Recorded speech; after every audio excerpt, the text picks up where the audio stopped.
24, 2020. It's a Thursday, and we will continue monitoring the news, giving you some of the front page stories, as well as some interesting or curious points that are on the mind of a lot of people.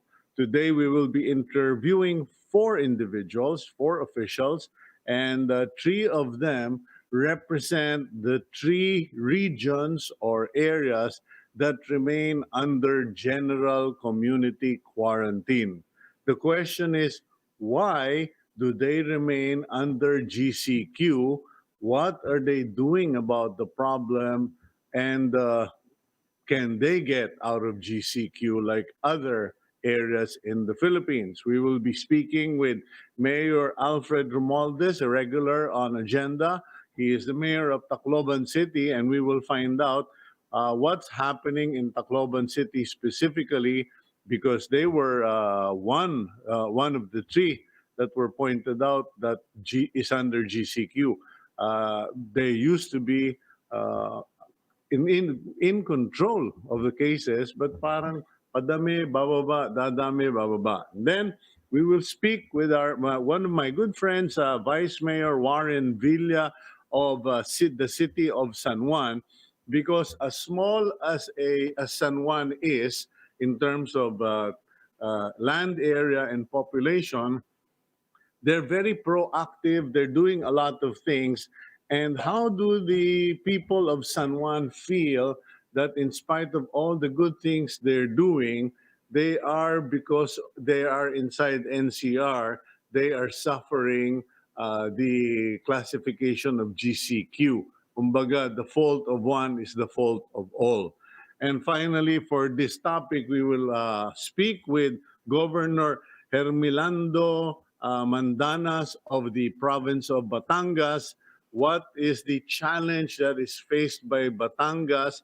How can Batangas get out of this situation where it is the one of only three regions that is under GCQ? Kumbaga, pwede bang hati-hatiin na lang yung Batangas so that some parts of Batangas are GCQ and the others are MGCQ, etc.? We will find out. Last but not the least, we have reached out to Assistant Secretary Edgar Galvante, Chief of the Land Transportation Office, because of the announcement of the LTO that they will be requiring licenses for people riding scooters. Yung pong dalawa gulong, that's the sikad, kung tawagin ko, sikad transport, hindi po padjak, no?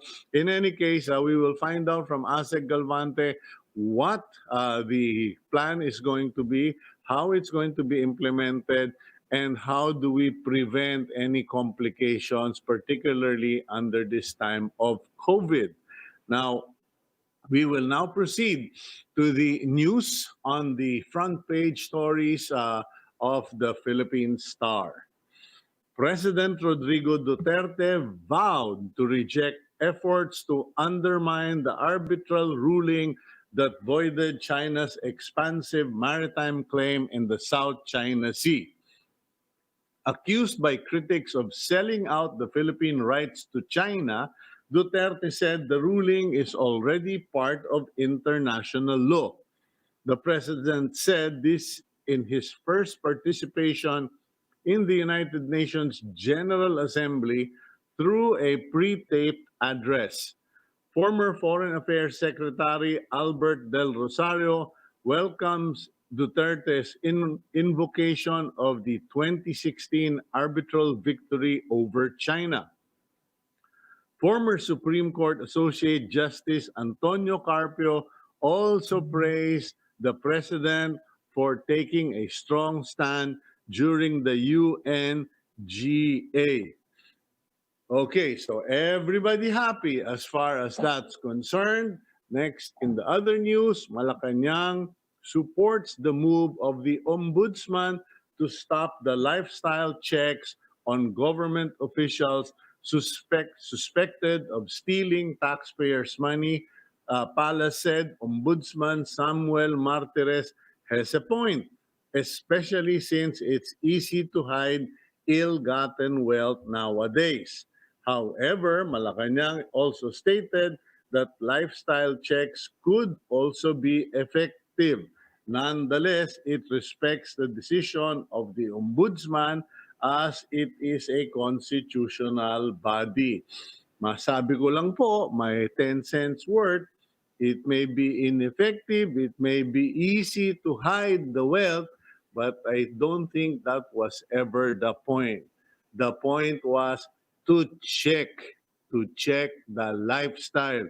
Namumuhay ba na parang mga milyonaryo at bilyonaryo yung mga taong nasa gobyerno na hindi naman dapat at walang karapatang mamuhay.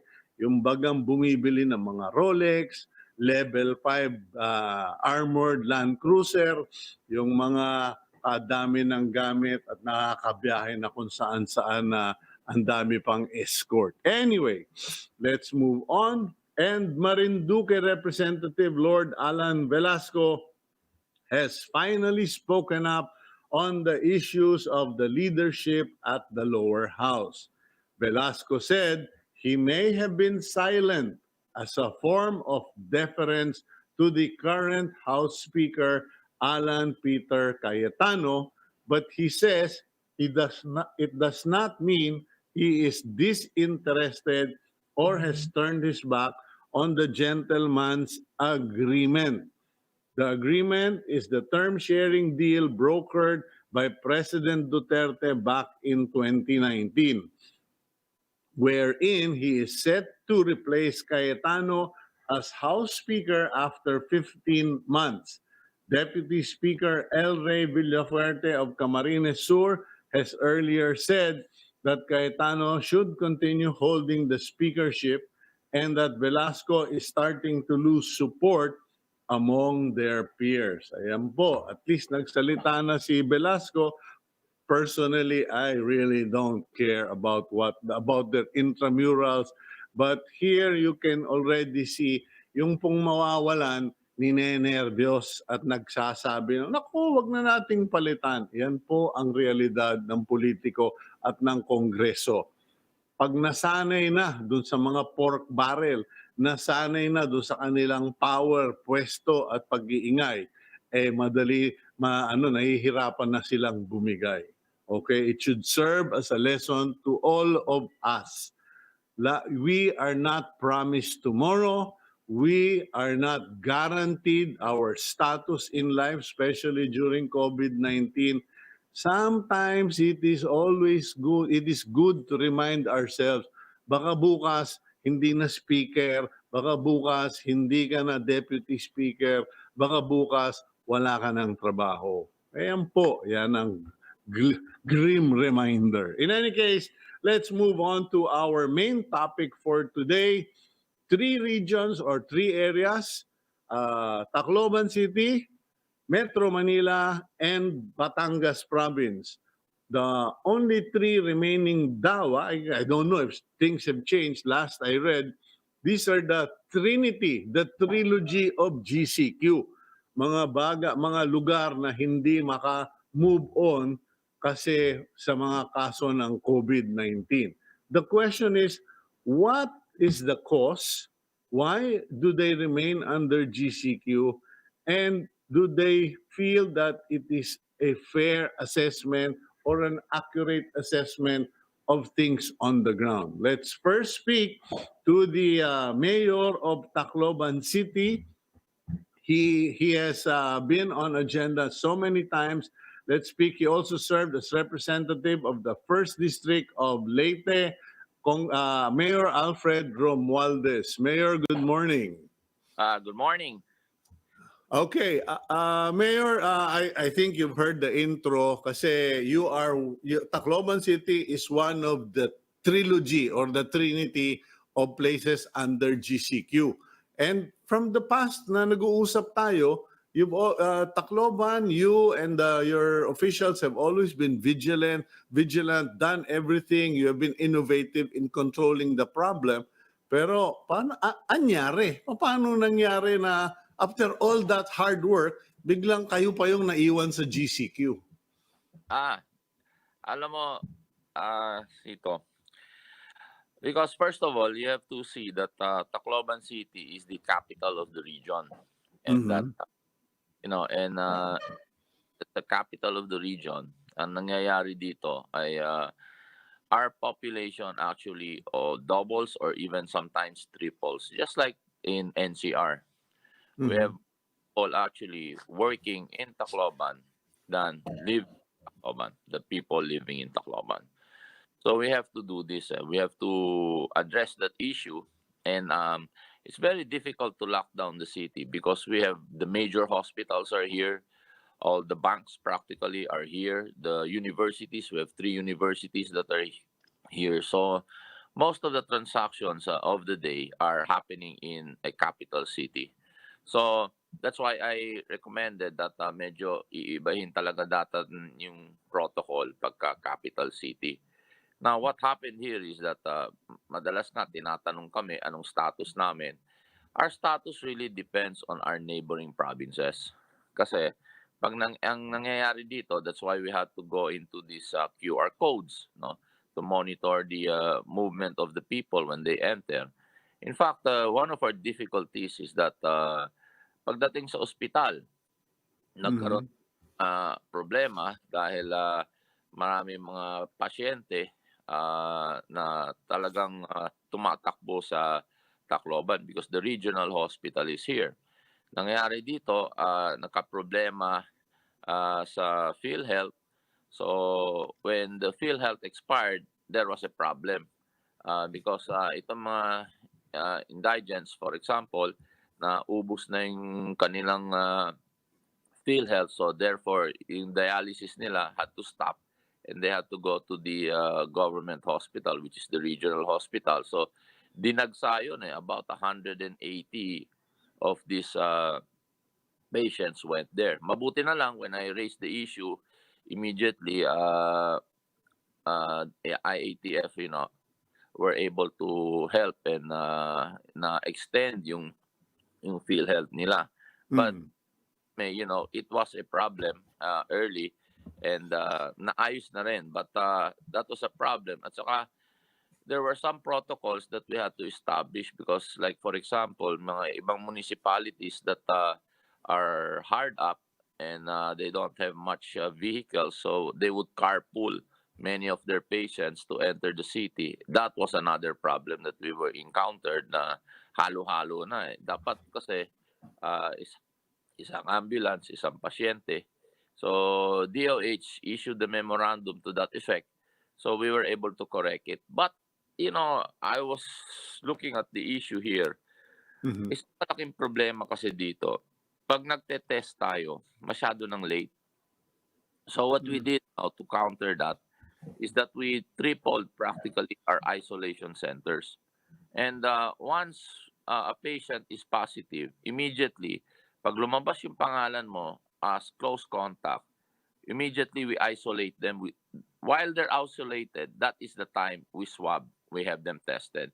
Because if we still wait several days, it's too late. Nakapasyal na yan, umikot na yan. So I had about 80% of those who occupy their isolation centers were already close contact and were awaiting swabbing. Mm-hmm. Once they test negative, that's the time we release them. That's why we were able to drop our numbers. But ang critical talaga dito, if I may, being a highly urbanized city, it's really a problem. We have an airport, we have a port.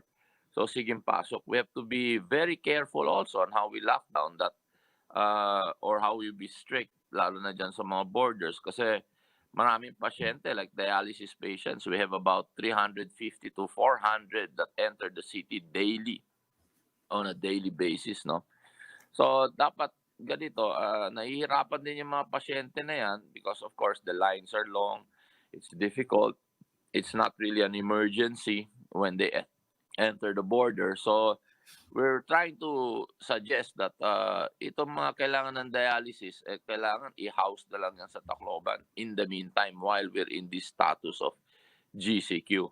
But I uh, I see this problem as something that we can correct.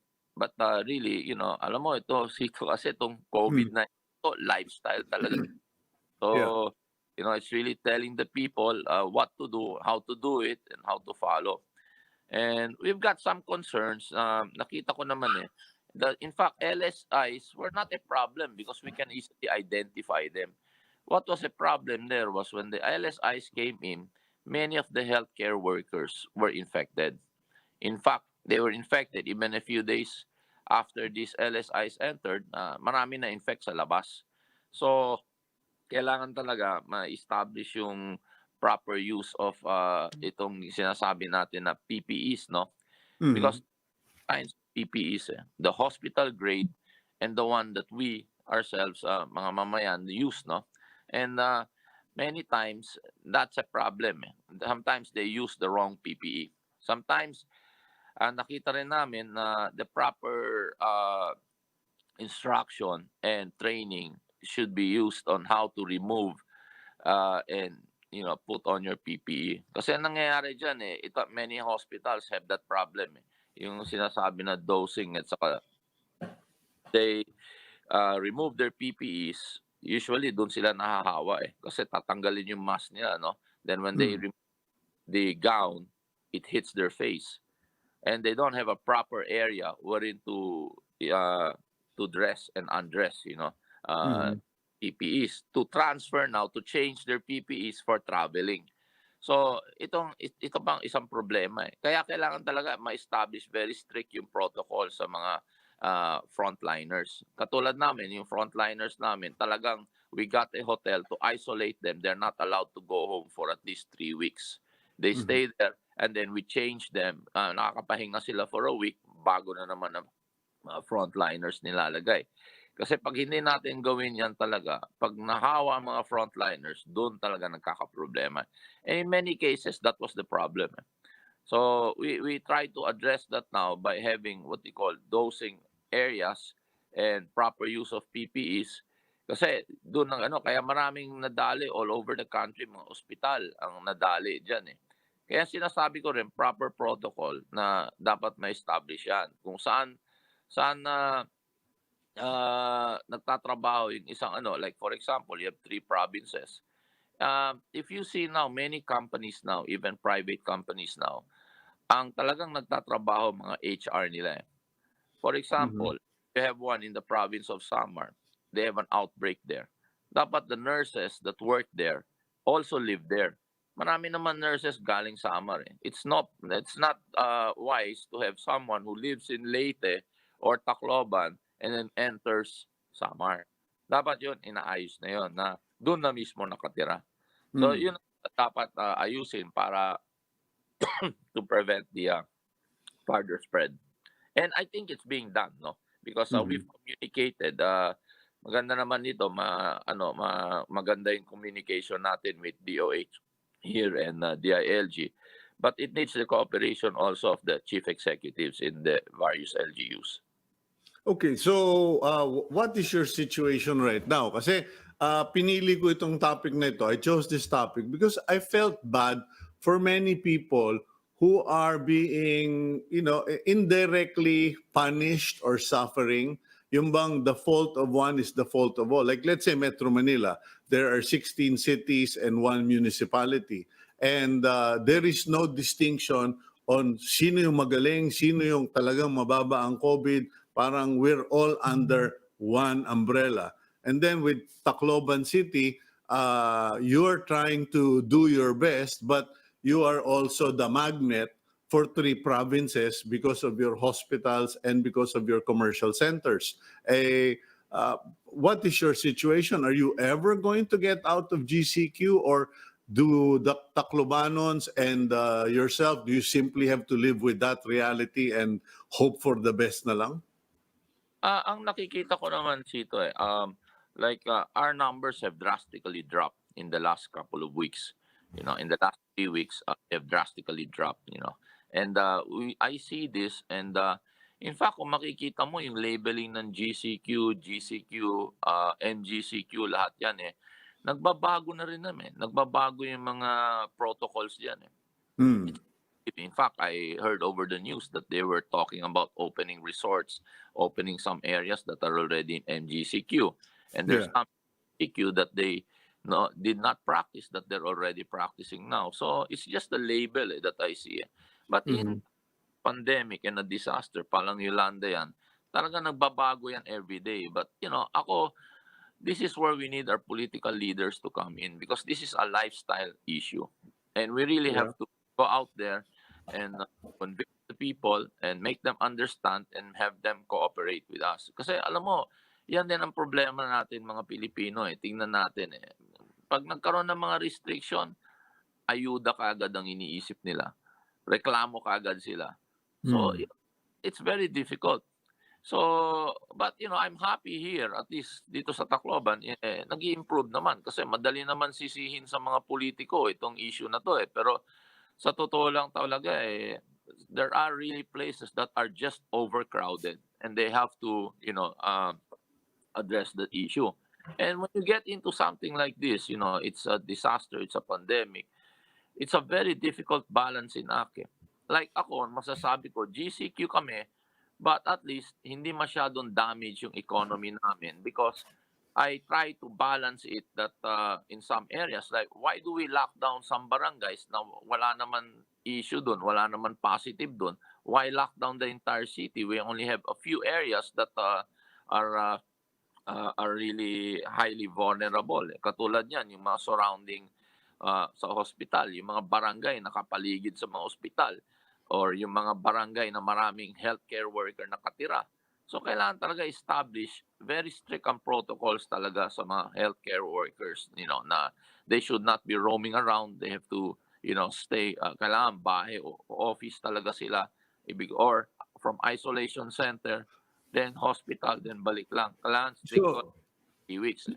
yeah, so you're actually seeing noticeable things because sabi mo nga kanina, one cause of the infections and the problem are yung mga provinces, towns outside of Tacloban who send patients en masse in an ambulance. Kasi ganun talaga ang buhay sa mga probinsya, walang mga sasakyan. So pinagsasama-sama na lahat ng kailangan magpatingin sa ospital. Yung pala, yung iba may COVID na o nagkakahawahan. So that's one case. And then the wrong use or removal of PPEs is another problem. And I kind of picked up on what you were saying just now that barangays near hospitals have a tendency to have more cases because health workers go around those barangays. Siguro doon kumakain o doon may dorm or doon nagbe-break. Is that correct?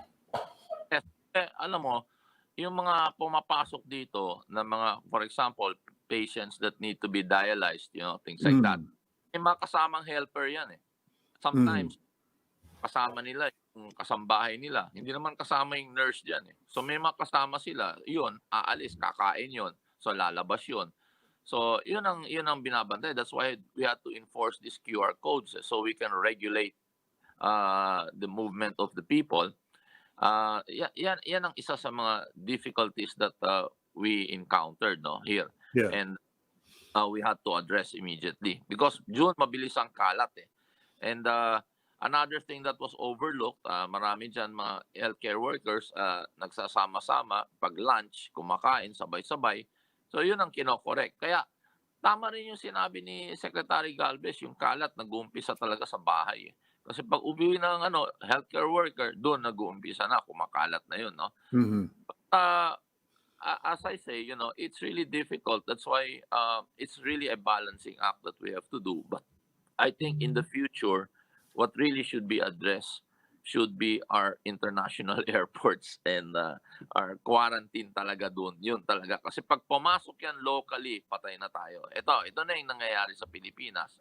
Mhm. Tapos, I'll just make a suggestion really na urban planning. Now we see that our hospital shouldn't be in a downtown area. It should be more or less secluded. In fact, that's why we're entering now our planning and we're looking at our zoning So even when you talk of dialysis centers, hindi pwede kung saan-saan lang ilalagay sa syudad yon. Kailangan proper planning na ilalagay natin para hindi naman epektado yung ekonomiya natin pagka may pandemic. Kailangan Mhm. natin gawin to because I think viruses are here to stay. Mag-iba-iba lang yan, pero I think they're here to stay. Okay, well, thank you very much, Mayor Alfred Romualdez. Apparently, you are just taking your position and doing the best you can. I really look forward to the day when you guys are not even given the label of GCQ and that you don't have to deal with all of these headaches. Siguro ang hindi Tacloban ang problema yung mga probinsyang kailangan matulungan. And I'll be giving you a call regarding that. Thank you very much, Mayor. Thank you, Sito. Okay, that's Mayor Alfred Romualdez, and a quick review. Ang mga nakita po nilang problema, yung mga healthcare workers na nagtatanggal ng PPE, which is so true. You know, you zip up, you button down, etc. Some even putting double contact tapes para walang makapasok. So na-protect mo ang sarili mo. And then you go out and you're finished with your shift. And then tanggal ka lang tanggal. Meron pong protocol po yun. Okay? And then before you even the way you remove the gloves, if there is a technique para never at any point do your hands actually touch the outside of the gloves, etc. And then mayroong shower, may disinfection, etc.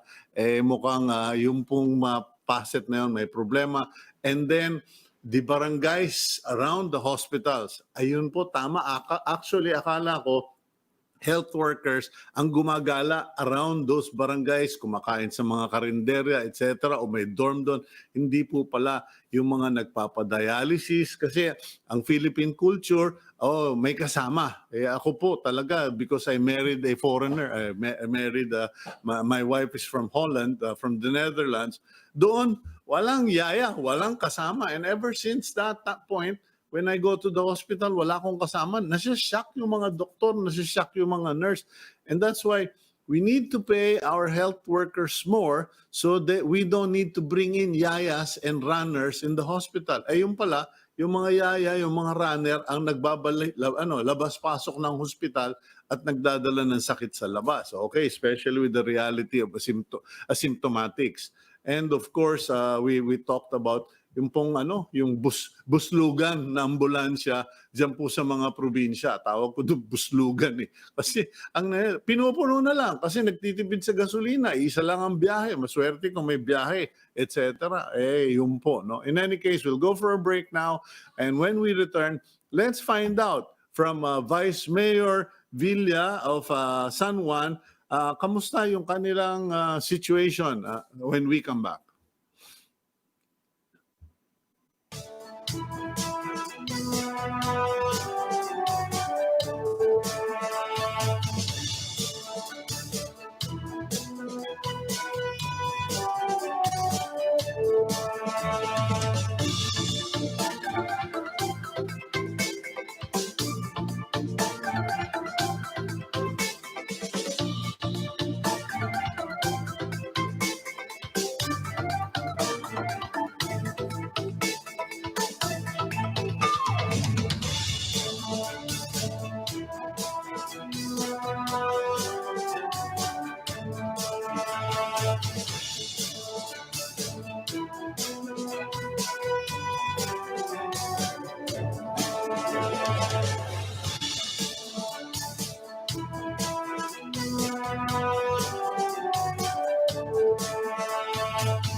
You're back here on the program agenda. I'm Cito Beltran, and you are watching us via Signal TV channels 8 and 250.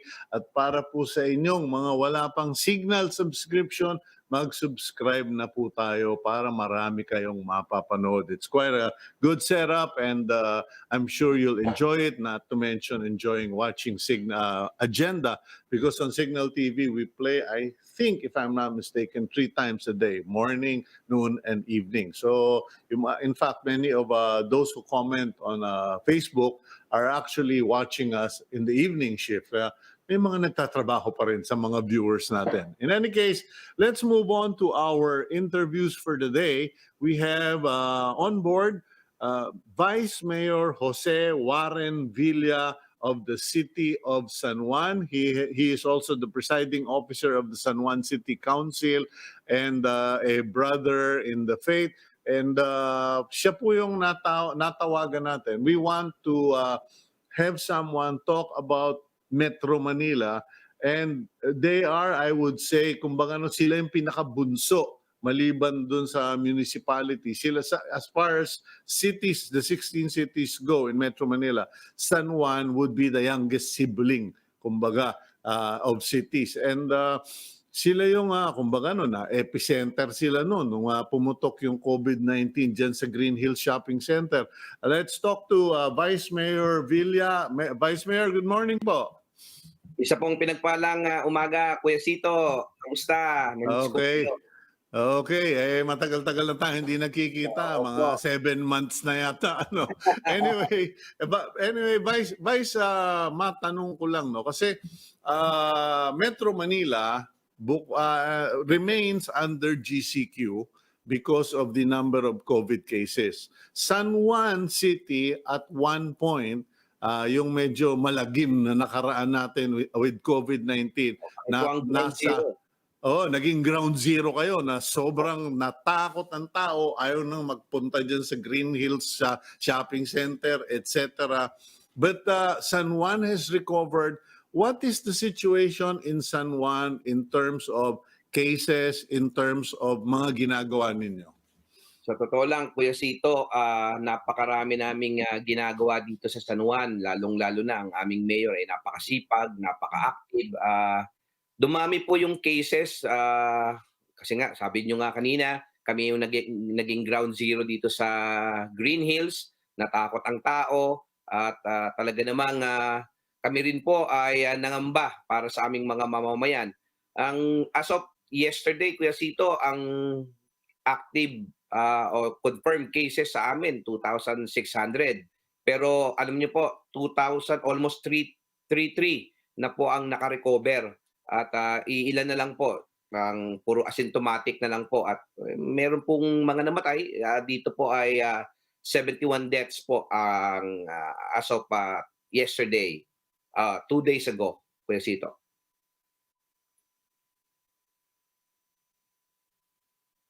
Sorry, in terms of 6 months, lumala pa yung situation collectively. Kasi parang akala ko pa-zero na kayo. Actually, Kuya Cito, noong June 20 na lang po po yung July, ito po yung lumobo dahil nagkaroon po tayo ng massive testing at naglagay po tayo dito ng mega swabbing facility sa San Juan Gym. So talagang expected na po namin na tataas yung cases dito sa San Juan.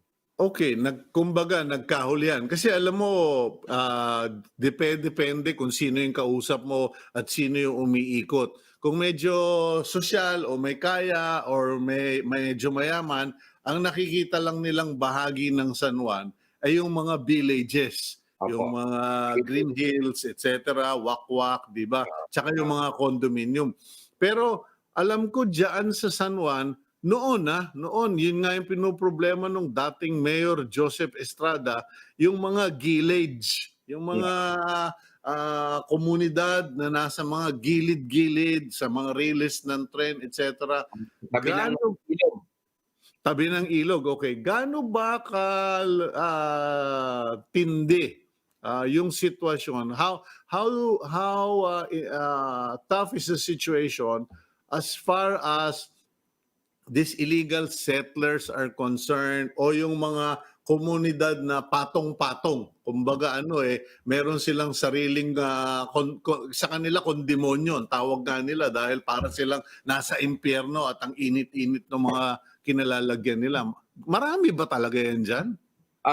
Kuya Cito, mga iilang barangay na lang po ang merong mga informal settlers sa atin. Siguro mga tatlong barangay, yung mga nasa tabing ilog.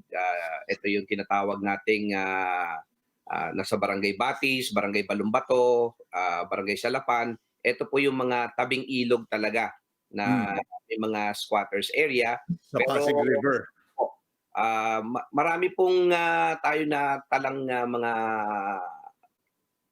kaso dyan na talagang mahirap. May mga nilockdown po tayong mga skinita, may mga nilockdown po tayong mga kalye dito sa San Juan, pero hindi po natin sila pinabayaan. Talagang pagka nilockdown po natin, Kuya Cito, dito sa San Juan, may ayuda kagad sila for 2 weeks. At gawa po kami at initiative po ng ating mayor na pagka may nagpositibo sa pamilya, kinukuha po namin, ini-encourage po namin na meron kaming San Juan app, mag-login kayo dyan, or yung contact tracer natin na pinapapunta natin sa mga barangay at sinasabi natin, pumunta kayo, ini-encourage natin, dalhin sila sa quarantine facilities. At the same time, Kuya Cito, pagka nakagraduate sila doon sa quarantine facilities, tatanggap po sila ng 3,000 piso. So dito po, parang sa COVID, meron nung ayuda pa rin na binibigay. Okay. Nagkamali yata ako nung nasabi kong Pasig River. Hindi, may San Juan River kayo dyan. Di ba? May sarili kayong ilog dyan. Okay, but... ang San Juan, Kuya Cito, yung nanggagaling ng Quezon City, nanggagaling ng Mandaluyong sa San Juan po yan pag nagbabaha, maapaw. Okay. So, marami naman po tayong mga flood control dito sa San Juan, hindi na bumabaha. Okay, going back to those 3 barangays or yung mga areas na sobrang ang daming tao, overpopulated or congested. Sabi nyo nga, nagla-lockdown kayo, good. Nag-contact tracing kayo, good, etc. Pero ano ba ang naobserbahan mo, Vice Mayor Warren? Yung ba, umuulit ba yung mga kaso? Kasi parang ang feeling ng iba, impresyon ng ibang tao, pagagalingin mo, parang manok lang yan. Pinagaling mo ngayon, tas binalik mo na naman doon sa kulungan na kasama yung napakaraming manok, bandang huli, magkakasakit ulit yan. Ayoko naman gawing manok at tao ang comparison, pero in terms of population and contamination, it's the most practical example. Kaya dito, Kuya Cito, tama po kayo, no? Pag binalik namin sa barangay o sa community o sa skinita, yung mga nagkasakit, talagang sisiguraduhin namin pong sila po ay fully recovered na. At talagang binabantayan po namin sila na sinabi namin na sa totoo lang, Kuya Cito, yung iba nagkakahawaan dahil sa inuman eh. Meron isang barangay dito, ayoko na hong i-mention, no? Talaga every Friday daw nagiinuman doon sa barangay, parang Friday night nila doon sa skinita, sila pong nag-inuman, nagkahawa-hawa at lahat po silang nagiinuman, yung kanilang mga pamilya ay nagkahawa-hawa. So yan po yung lesson learned na ayaw na naming maulit sa ibang barangay. So yun po yung nakita naming contact tracing dito sa San Juan. Siguro dinig mo naman yung sinabi ni Alfred Romualdez, mayor ng Tacloban City. Sa kanila, ang system nila, kunyari ako nahawa at tayo yung huling magkausap, kukunin ka na kagad, susunduin ka na kagad at i-isolate ka na rin. Whether or not positive ka, hanggat hindi ka na-test at na-clear ka, naka-isolate ka na rin. Diyan ba sa San Juan, katulad niyan, nagtagayan, Friday night na inuman, nagkahawahan na, nahawa yung mga pamilya. Hakot na ba lahat ng pamilya to isolation?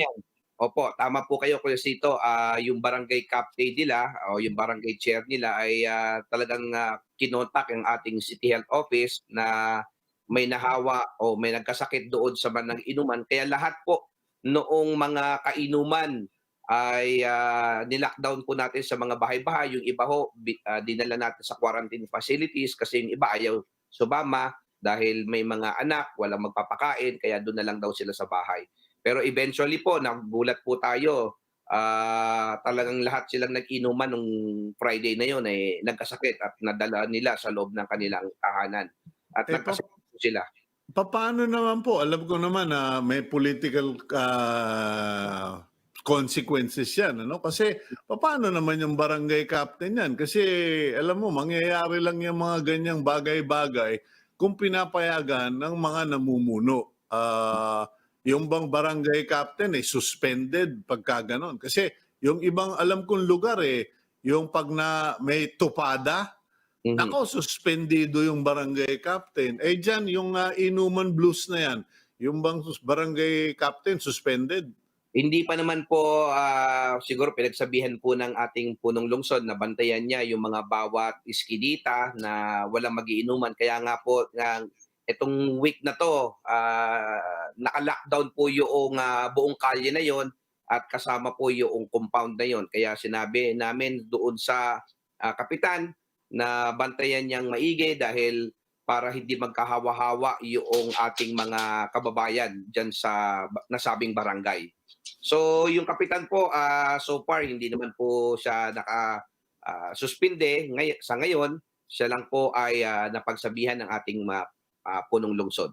Okay, matanong ko naman po. So inuman blues nagiging problema yung sobrang dami, yung masisikip na tirahan, yung mga illegal settlers or depressed community, pinagmumulan din ng contamination pamilya.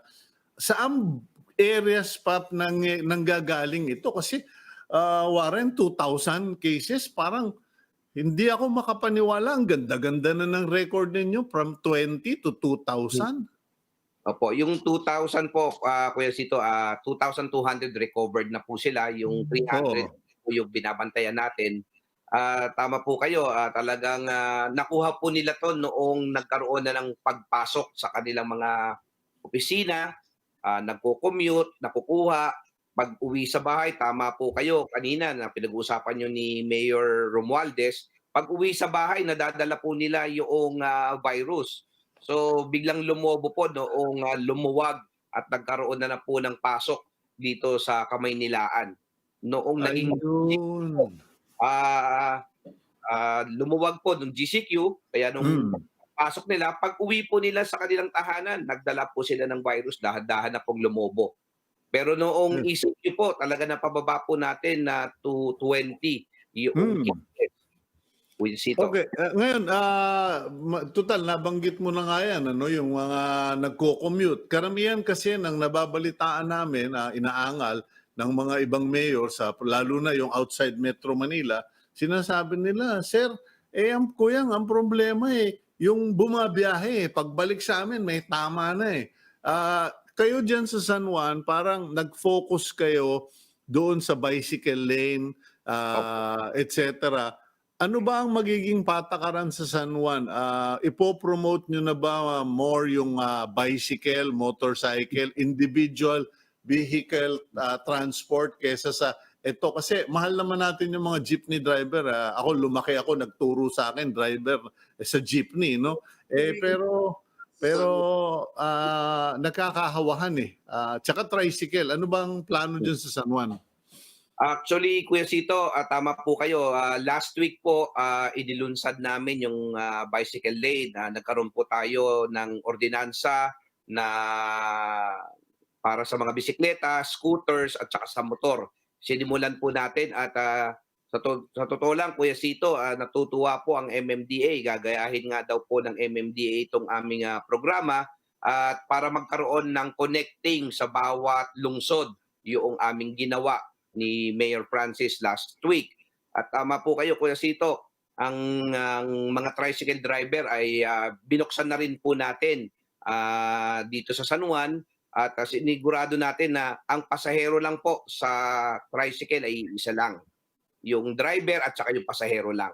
So hindi po pwedeng dalawa sila, tatlo sila, may nakasabit sa likod ng driver, hindi po pwede. Isa lang po. ang pinayagan natin dito sa maging So, pasahero. so sa ngayon, down to 300 na lang kayo, active cases kanyo. Opo, Okay. 300 na lang po. Kuya Cito, 306. Okay. Sana naman po, Vice Mayor, bumaba lalo yan to kahit 30 o to 3 kung pwede, God willing, ano. Pagdasal na lang natin yan ng mga tiga San Juan kasi dyan din kami nagmula. Dyan namatay yung ama ko, na tumira rin ako dyan. Pero I hope the best for San Juan, Vice Mayor. And sa susunod, pag nagbibisikleta ka, huwag mong gagamitin yung bike ng anak mo, ha? Bumili ka ng sariling mountain bike. Nagmukha kang totoy sa tabi ni Mayor, eh.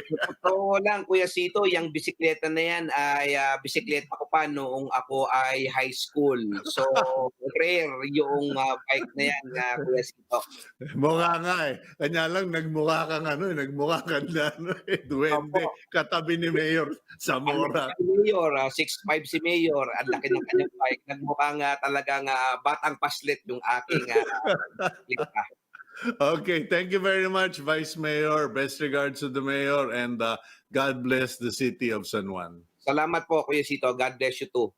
Okay, yan po si Vice Mayor Jose Warren Villa ng San Juan, at susunod naman po natin. Alamin natin ano naman yung aking beloved, puro beloved ko, no? Galing po kasi kami dati sa San Juan. Diyan na nga pumanaw yung tatay ko, diyan sa bahay namin dati sa San Juan, doon sa may Sibilya. Ngayon nandito ako sa Pasig, pero ako puso ko nandoon din sa Batangas, sa Lipa.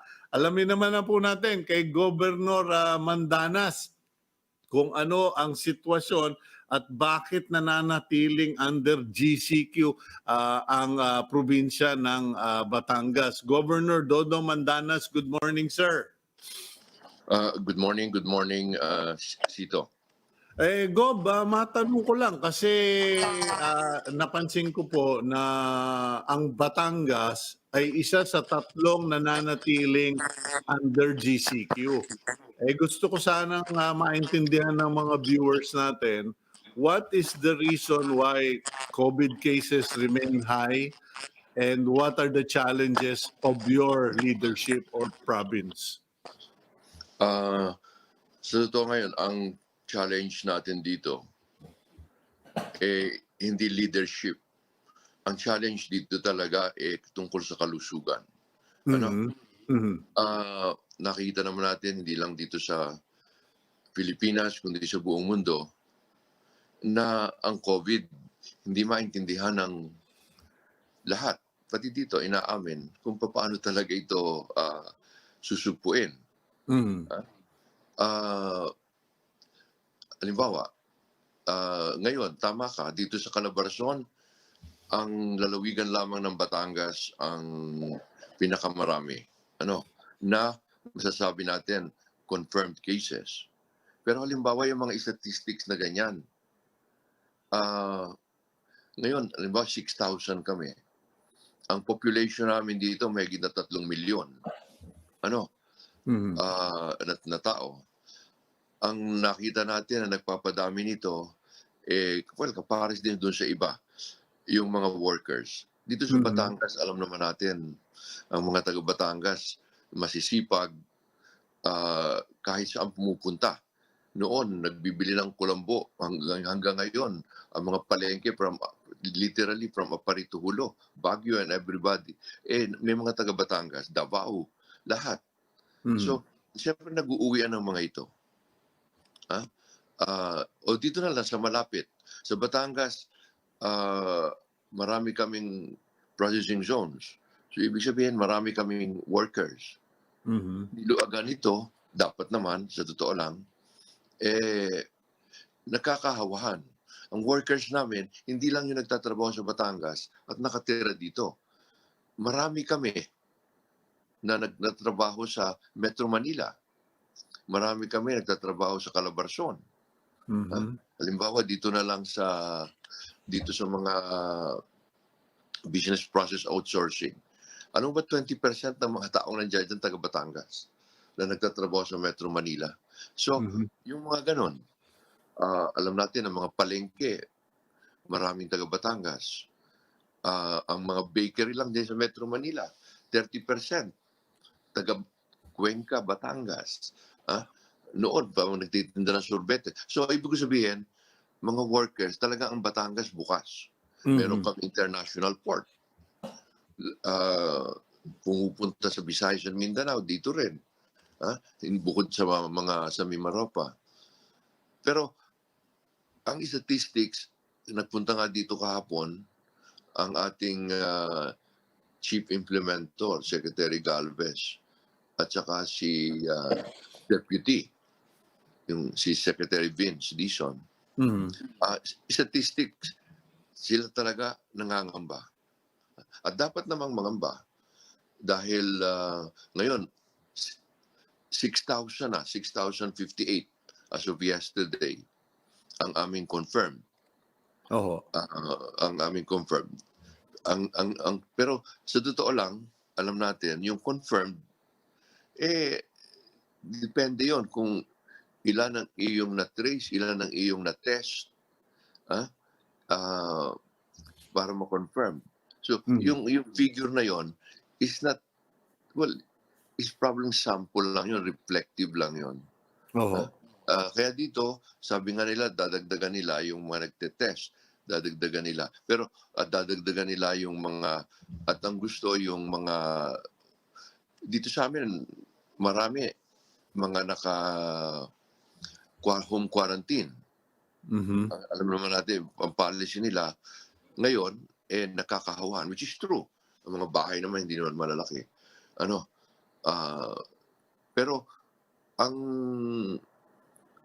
ngayon, pupondohan ang national, which is, we're very grateful na kung saan sila titira at pakakainin at bibigyan ng gamot. Pero, ang sa akin, ang statistics na mahalaga, which I mentioned, hindi lang halimbawa yung number of namatay o yung mga confirmed na critical or severe or mild. Ang sabi ko, pakilagay nyo. At ito ginagawa namin sa lalawigan ng Batangas. Ang dahilan kung bakit namatay. Dahil sa aming pag-aaral, ito sinimulan ko pa nung pang magsimula. Nagsimula kasi kami ang kaunahon siguro nagtayo ng Provincial Interagency Task Force. February pa, meron akong executive order doon. So, talagang pinag-aaralan namin ito. Well, in general, ang pag-aaral namin, nakita na, ang COVID, nakakamatay ito doon sa mayroong mga comorbidity. Ibig sabihin, may sakit ka sa puso, pag kinapitan ka ng COVID, maglulubha ito. Meron kang pulmonya, meron kang diabetes, meron kang nagpapadialysis ka, buntis ka.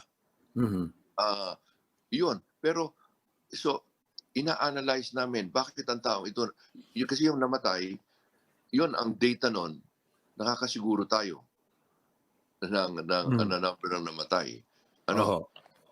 So, yun, tinetest yun.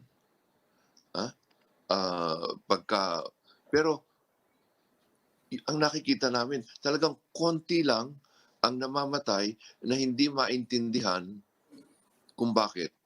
Noon, tinetest namin siguro mga 5-10% at the most. At saka, siyempre, ang merong comorbidity, yung may edad na. Yung may edad na.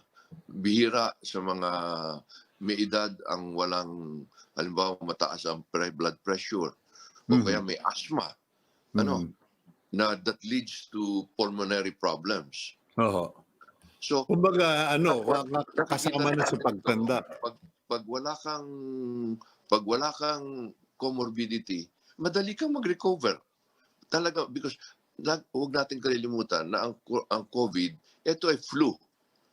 Ang diferensya lang ng flu ito, nagpapalubha sa comorbidity.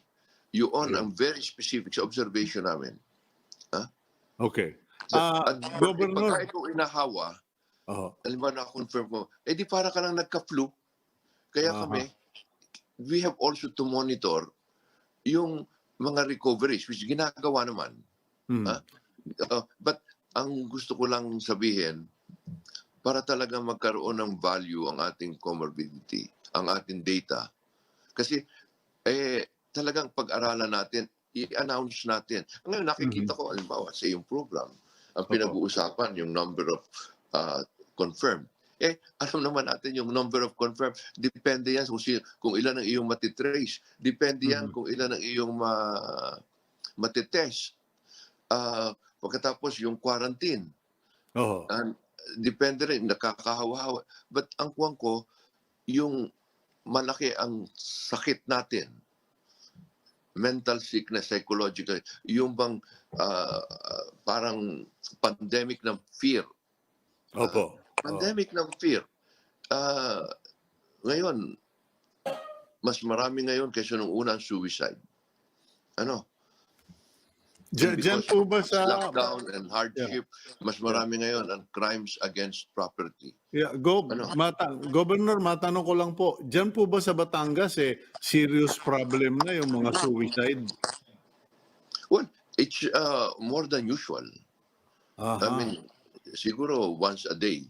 Pero yung una naman, average. Pero hindi naman ganun nung una. Which, again, titingnan mo rin. Yung nag-suicide, bakit?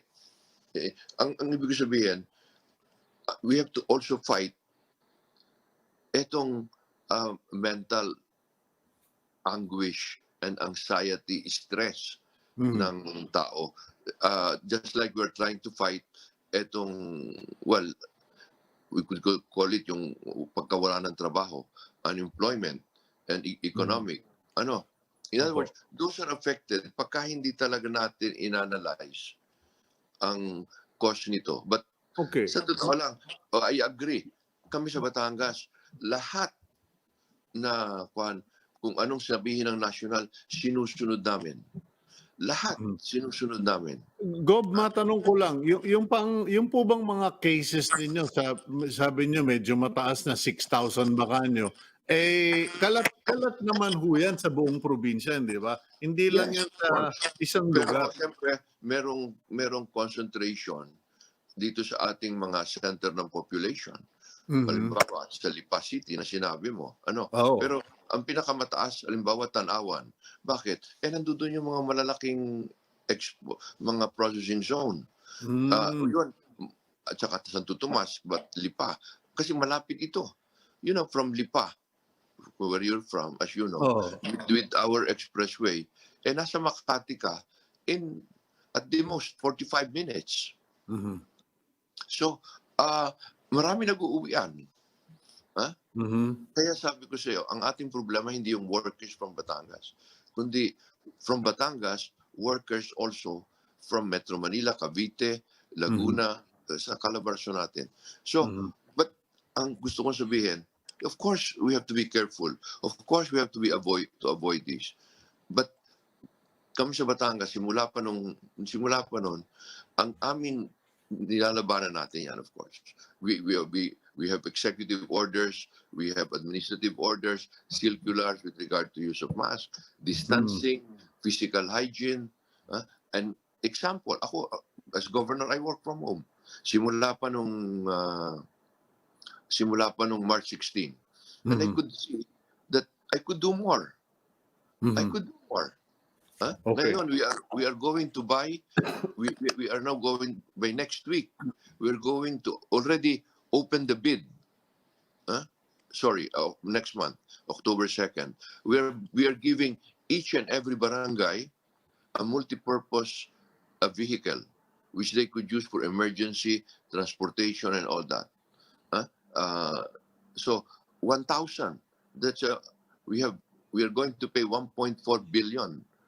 We are now putting up hospitals na talagang to check kung yung mga ECG lahat. We have bought several X-rays. Oops, okay, naputol si Governor pero malinaw naman po, no? Just a point of clarification, the province of Batangas is doing a lot to fight COVID-19.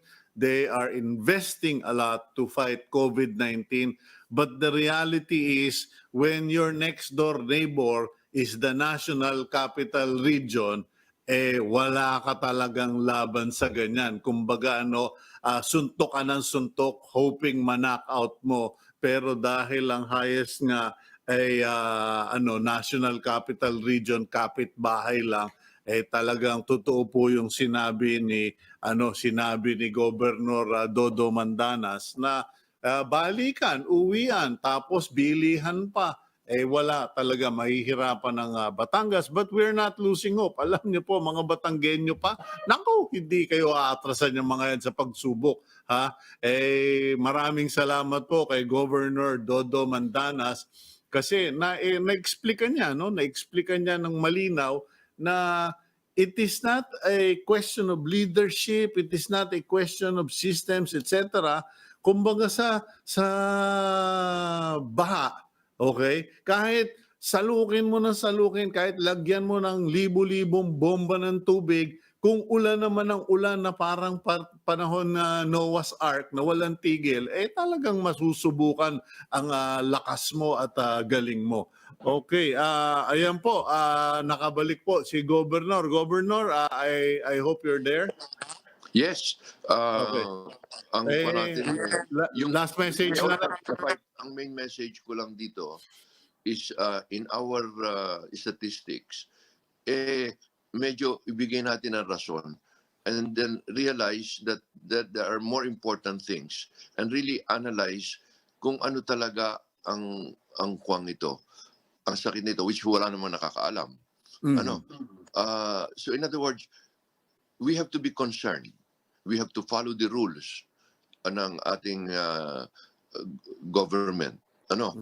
But we also have to give the right statistics so that we'll be able to make decisions regarding not only our health, but physically, but even our mental health. At saka yung bang disposition ng tao. As you have mentioned, yung hope, hindi mahirap maalis yan. Dahil meron tayong faith sa Panginoon. Yan talaga nagdadala sa atin. Yung paniwala sa Panginoon. Kaya nakikita natin, halimbawa nakita natin sa US, sa Europe, itong mga nagpo-promote ng abortion, tamo sila tinatamaan. Gusto nilang lumiit ang kanilang populasyon. O yan, lumiliit ngayon. Pero instead na patayin yung mga bata, at bigyan ng magandang buhay, dahil ang mga ito doon makakasagabal sa buhay ng tao. Ayan, sige, subukan nyo ngayon. Hanggang ngayon, hindi malaman kung anong sakit na ito. Okay. Because we have to get the real values and we have to really learn. Kaya maraming eto, ngayon yung mga corrupt, natatakot na rin. Nagsisisi na, Governor. Kumbaga, maraming mga pumasok. Pero hindi pa rin. Alam natin, nakikita pa rin natin sila. Okay, well, Gob, pasensya na po. Medyo naubusan ako ng oras. Yes, of course. Okay, So thank you very maraming salamat, Cito, dahil sa pamamagitan mo, hindi lang information na statistics na sabi nga natin, dapat sana the right statistics ang ating ipakita. Yung talagang nakakatulong at ipinakikita kung ano talaga ang kalalagayan natin. Hindi yung statistics na nagsasabog ng takot at nagsasabog ng kawalan ng pag-asa. Kaya maganda, sabi mo nga, your brothers in faith, mahalaga yung pagdadasal. Okay, maraming salamat po, Governor. Okay, yan po si Governor Dodo Mandanas, and alam niyo, tingnan niyo, puting-puti na ang buhok na. Alam niyo po, yan ang sabi nga sa Bible, that is the sign of a wise and a prayerful man. At kanya naman humaba ng ganyang kahaba ang buhay ni Governor Dodo Mandanas at nananatili siya sa pamunuan, sa politika. He has remained strong as a public leader because of his strong faith, his integrity, and yun po, no, maganda po yung mga nabanggit niya na naliwanagan tayo tungkol dito sa sitwasyon natin sa COVID-19. The Trinity of Metro Manila, the province of Batangas, the city of Tacloban, what are their challenges? Because alam niyo po, kung isa-shutdown natin yung mga lugar na ito, malamang at malamang instantly babagsak lahat ng number. Pero pagbagsak po ng number, we could make the numbers go down, the COVID cases go down by shutting down Metro Manila, Batangas, and Tacloban City. But the consequence is the entire country will suffer. Unfortunately, even I can't figure out what to do. I had suggested in one article, hati-hatiin na lang o by quadrants. Pero alam niyo po, for as long as there is movement, for as long as there is a need for people to work, earn a living, etc., the reality is we are going to have to fight COVID-19. We are going to have to avoid COVID-19. We are going to have to pray against COVID-19. And me, I am doing all of the above against COVID-19. And I hope you do likewise. We will go for a break. And when we come back, tingnan natin kung makukuha natin naman si Assistant Secretary Edgar Galvante ng LTO tungkol naman dun sa pagpapalisensya ng scooter, etc. Malaman lang natin when Agenda returns.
Okay, you're back here on Agenda. Our next topic or next interview will be Assistant Secretary Edgar Galvante, Chief of the Land Transportation Office.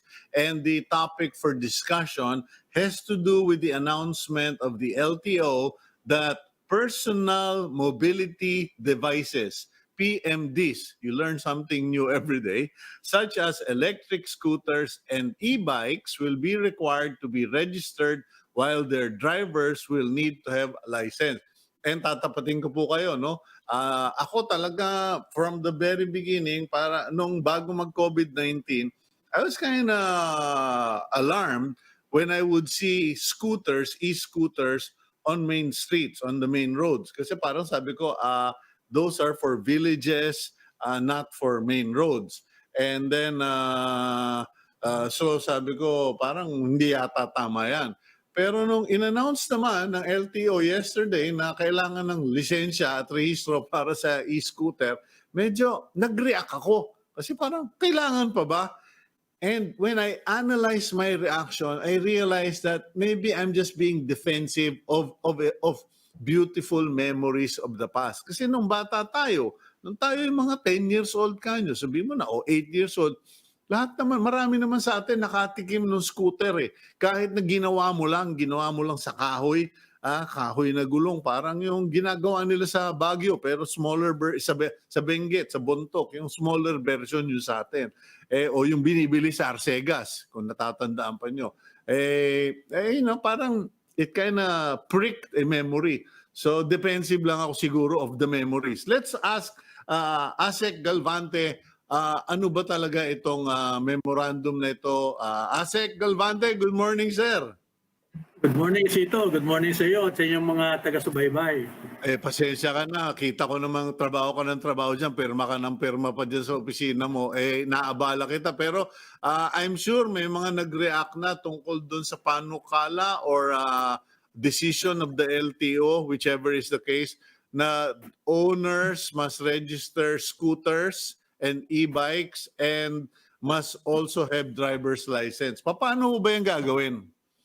Linawin ko lang Cito, hindi naman ito lahat ng e-bike o electric bike at tricycle o scooters. Ito may mga kategorya kung saan alin ang pwedeng gamitin sa mga klase ng lansangan.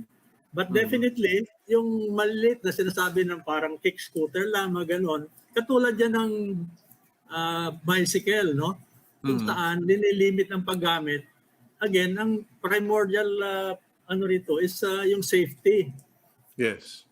Kung matandaan nyo, pati bisikleta, pinapayagan na ngayon sa pampublikong lansangan except kino-contain sila, kumbaga magkaroon sila ng pangindaraanan para hindi naman sila nakikipagsabayan doon sa mga regular na mga sasakyan kung saan very vulnerable sila sa mga aksidente, no? Masagi yan. Iniiwasan natin yung ganon.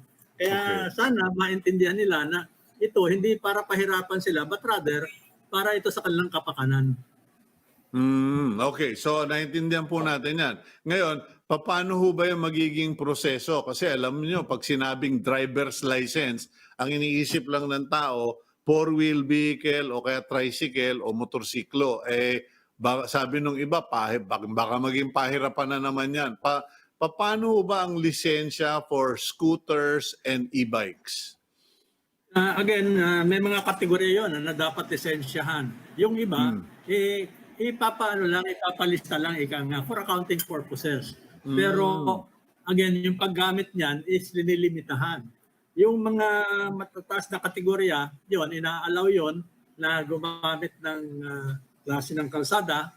Pero yung iba na yung mabababang kategorya, yung maliit kasi kinategorize yan depende rin sa bigat at sa speed, yung wattage, no, power. Hindi sila pwedeng gamitin sa mga national highway, avenues, no? Again, ina-emphasize dito kasi lang being vulnerable, lililimit sila sa mga defined lanes na katulad ng bike lanes. Yung electric bike, malaki din na may tutulong niya sa mobility at saka doon sa pagbabawas ng mga emission, no? Kaya dito sa naka-pend na actually rini-review pa ito ng DOTR and probably pag wala na silang nakikitang kailangan baguhin do sa draft, i-issue na ito at ipapublicize para malaman ng madla. Again, ang purpose nito yung safety, no? Yung safety. Hindi ito para gipitin o pahirapan yung gumagamit nito. So, kumbaga sa sasakyan, kasi mahirap naman, tama po yun, depende sa kapasidad or speed and wattage ng mga scooter o bike. Kasi may mga sasakyan na hindi pwede gamitin sa kalsada, katulad kanyo yung dun sa mga NLEX, SLEX, hindi pwedeng below 400cc ang motorsiklo. Kailangan yung kotse mo kayang tumakbo ng faster than 60 kilometers per hour. Ayun. So, yung pong panukala, nire-review pa ng DOTR. DOTR. Okay, kasi nag-research din ako lumalabas na sa California, Michigan, sa Rhode Island, required ang driver's license at saka registration para sa mga scooters, e-scooter. At tapos pati rin po sa United Kingdom, pinapayagan yung scooter pero yung mga pinapatakbo ng gobyerno, hindi private. Ngayon, magkaliwanagan lang tayo, ASEC, no? Nakita ninyo yung e-scooter na tinutungtungan ba, yung disikad, Yes. kasi nagkakalituhan sa term eh. May mga nagsasabi yung Vespa scooter daw 'yon. Yung motor ba na ano, what is the difference between the scooter na tinatayuan, yung letter T ang hawakan, versus the scooter na yung panahon ba natin, natawag natin yung mga scooter ng mga Italiano. Yeah.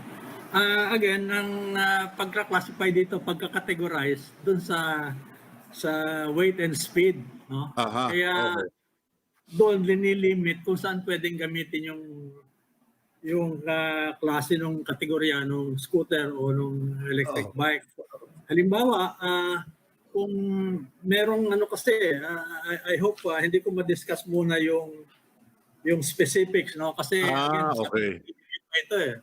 No? Okay. Meron, kung mabanggit ko lang, kung halimbawa ma-adapt ito, yung halimbawa yung tinatawag na yung moped, no? Ito na tumatakbo ng mga hanggang 25 ng mga 12.5 kilometers per hour, hindi man to pwedeng payagan na doon sa ating national highway o sa mga main roads, ipapayagang makipagsabayan ito sa regular na mga sasakyan. Again, for pero ito, papayagan ito sa mga bike lanes or defined portions of the road ng maaaring ginawa ng local government o ginawa ng pamunuan ng syudad. Again, ang primordial dito is the safety. Kung tutusin, lahat ng motor, whether electric power man ito o gas-powered or diesel-powered, dapat nakarehistro at ang gumagamit niyan lisensyado. Pero again, kinakategorize natin to para naman yung, kumbaga, yung hindi naman gagamitin sa national road, hindi naman kailangan maglisensya yung gumagamit. Pero ang mahigpit na pinag-uutos lang dito, kung gagamitin mo man lang yan sa labas, kailangan meron kang protective gear na sinusuot na rini-require halimbawa sa kahit nga yung bisikleta rini-require yung nag-ooperate dito o sumasakay nito na naka-helmet, no? Na nauukol doon sa klase ng kanyang minamaneho o kanyang ino-operate na vehicle. Igdangan kasi marami akong kakilala nga natatawa na lang ako nung may nag-suggest na dapat yung mga bisikleta ay nakarehistro at may plaka, na marami kasing millennial na hindi na inabot yung panahon nyo at panahon ko na yung mga bisikleta meron pang license plate yan noong unang panahon at yung driver's license o registration, ang batayan kasi niyan ay para yung mga tao kung ma-aksidente o magkanakawan, meron silang katibayan na identity ng yes. Yun po. Okay, last na lang, ASEC, total hindi pa naman pala yan na, kasi akala ko tuloy na medyo napareact tuloy kami. Mabuti naman naliliwanagan natin. Any other good news o balita dyan po sa LTO para meron pa naman tayong konting oras? Yeah, again, pinupurso natin yung yung kumbaga yung para hindi ka na kailangan pumila, meron kaming yung dinidevelop naming IT system namin na makikipag-appointment ka at dudulog ka na sa LTO kung kailan yung talaga sa yung time na magpunta. At isang panawagan lang na irespeto naman yung mga health protocols na pinatutupad. Kasi medyo totoo yun, naghihigpit kami sa lalo-lalo na kung close compound. No, pagpasok pa lang kung hindi ka sumusunod sa pamantayan, hindi ka papapasukin. At linawin ko lang sa mga senior citizen, merong kautusan kasi na yung hindi lang senior citizen, even yung below 20. 20, below 20, at saka above 59, no? Hindi sila kasama roon sa, unless meron silang yung tinatawag na authorized person to be out of residence, no? Talagang pagbabawalan silang, kumbaga, hindi sila i-entertainin. Kasi isa yun sa mga, mga tagubilin para, kasi susceptible to mga ito doon sa maaring mahawa sila ng sakit. Intindihin yun, no? At yung mga, dahil sa prohibition na yon, hindi nag-a-apply sa kanila yung mga deadline, ika nga. Halimbawa, yun na sila magpa-renew, pero kasama sila sa prohibited na lumabas sa kanilang mga tahanan, extended pa rin yung kanilang yung validity ng kanilang hawak-hawak na lisensya man ito o registration, no? Ay, mabuti na banggit mo yan, Ase, kasi may mga tumawag nga sa akin, tinatanong, Kuya Cito, bakit may 1,000 peso fine daw or something dahil delayed registration? Sabi ko, sandali, huli ko nakausap si Ase Galvante, sabi niya, extended yung registration period. Yeah. But doon sa mga hindi naman sakop doon sa dalawang kategoryang yon, binigyan sila ng extension. Halimbawa sa plaka na ending 678 hanggang September 30. At ending 9 hanggang October 31 at yung ending 0 hanggang November 30. Pag lumampas sila diyan, yun ang mape-penalize sila, no? Mape-penalize. Pero tinitignan din natin yan kung kakailanganin i-extend pa dahil nga sa, let's say, problema nga dahil sa pagsasara ng mga naunang mga araw, hindi talaga nakapunta sila para magparehistro. Ang isang pakiusap lang sana natin is that wag sana nilang antayin yung deadline. Kumbaga, binibigyan sila ng mas maagang time. At kung maluwag-luwag pa naman sa kanila, gawin na nila, wag na lang antayin yung dulo ng extension. At halos, napapansin namin, halos pare-pareho iniisip Inaantay na pagdating ng last extension. Day, dadagsa sila. Yun. Matanong ko, Asek, paano po yun? Kunyari, nakabayad ako online kasi alam ko, ikaw yung nagpo-promote ng online payment, e-payment para wala nang delay, walang corruption at walang hold up. Paano po yun? Kunyari nakabayad na ako ng rehistro ko, paano ko makukuha yung sticker at saka yung resibo o yung resibo? Sa ngayon kasi, hindi pa namin na kukumpleto. Pati yung, kumbaga, yung courier service, yung delivery, let's say, kung ikaw yung nagpa-renew ng lisensya, kahit na matapos na yung online processing, pupunta ka pa rin doon sa pinili mong kung saan mo pipick upin yung lisensya. Pupunta ka ron, biometric ka, tapos i-print na. Kumbaga, mas maikli na ang proseso. Hindi katulad nung talagang pipila ka at antayin mo yung term mo para ikaw entertainin ng window na nagpa-process ng yung transaction. No? But hopefully, matapos na namin kaagad ito, merong option yung licensee man o what, na from a drop-down menu, pipili siya kung sinong i-engage niya na magdi-deliver sa kanya nung, let's say, yung printed license, yung renewed license, no? Pero ang bayaran nito doon sa service between the licensee at saka yung courier service company. Ayun, para talagang naiwasan na yung pupunta ka pa, pipila ka at antayin mo yung yung lisensya mo para ma-print. Medyo piniperfect pa natin nito para maipamahagi natin o mai-implement natin sa pangkalahatan. Mahirap nga naman talaga yung kalagayan ninyo dyan kasi kailangan ninyong bigyan yung public service, kailangan ipatupad yung requirements of the law, but at the same time, pangalagaan naman yung kalusugan ng mga LTO. Ilan na po ba yung nadisgrasya sa LTO? Kasi alam ko, marami-rami na rin yung na-infect ng COVID-19. Pero ilan na ba namatay? Nakatatlo na yata kayo o 4? I think 5 na, no? Pero yung iba naman, hindi naman dito na contract, ika nga, Oo. kumbaga sa kanilang residence. But Oo. mabutit nabanggit niyo yun. Sana, kasi talagang minsan nagla-lockdown kami ng mga mga areas dito sa central office. Oo. Katulad ng planta natin ng plaka, kumbaga puspusan ng trabaho natin dyan para mahabol natin yung backlog, lalo na sa plaka ng motosiklo. Nag-umpisa na tayong mag-produce, and as we produce, we distribute. Oo. Minsan, ilang beses na kami nagtigil muna ng operation kasi yung mga, may ano tayo dyan, mga nagtatrabaho dyan na found positive during a rapid test. Tapos, hindi muna mag-operate dahil i-disinfect yung total facility, no? At yun ang isa sa nakaka-contribute sa pagbagal ng produksyon, no? Okay. Hopefully maintindihan ito ng bala na para ang iniiwasan natin dito lalong lumaganap at talagang mag-complete shutdown tayo.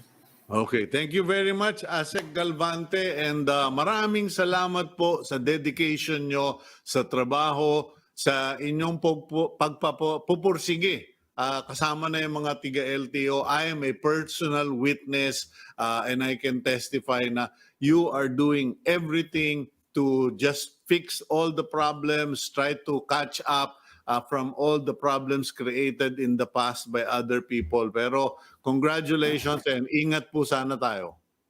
Maraming salamat sa iyo, Cito, at kayo rin, mag-ingat din kayo. Okay, yan po si ASEC, Assistant Secretary Edgar Galvante. Ayun po, nilinaw niya, pinag-aaralan pa, nire-review pa ng DOTR itong proposal for the registration of scooters and e-bikes and also requirement of driver's license for those driving those scooters and e-bikes. At magkakaliwanagan kung alin bang scooter yung sinasabi natin dito, yung tindig scooter, yung tadyak scooter, sikad scooter, o yung scooter na para kang feeling Italiano na may di gasolina dahil yun po ang mga magiging. Kasi alam nyo, tama po yung sinabi niya kailangan pag-ingatan, kailangan may rehistro, may proof of ownership para may kanakawan, may aksidente, meron dokumento. Anyway, that's all for the day.